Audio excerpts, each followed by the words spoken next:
મોટાભાગના લોકોનું માનવું એવું છે કે દારૂબંધી છે એના કારણે ગુજરાતમાં કાયદો અને વ્યવસ્થા એ સારી રીતે આપણે નિભાવી શકીએ છીએ. બીજા રાજ્યોનો દાખલો આપો કે બિહારમાં પહેલાં દારૂબંધી નહોતી તો ત્યાંની સરકારે પણ અગાઉ દારૂબંધી કરી.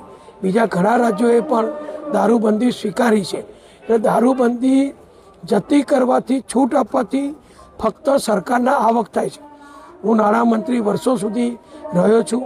અમારે પણ દર વર્ષે દરખાસ્ત આવે કે આપણે જો દારૂબંધી ઓછી કરીએ, હળવી કરીએ અથવા મુક્ત કરીએ તો ગુજરાતને હજારો કરોડની આવક થાય એક્સાઇઝની.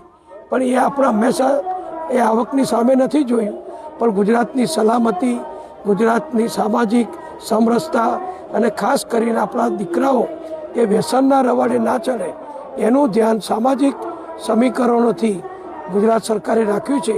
અને ગાંધીજીનું ગુજરાત છે, સરદાર વલ્લભભાઈનું ગુજરાત છે. એટલે આપણે બધાએ માનીએ છીએ કે ગુજરાતમાં દારૂબંધી ચાલુ રહેવી જોઈએ.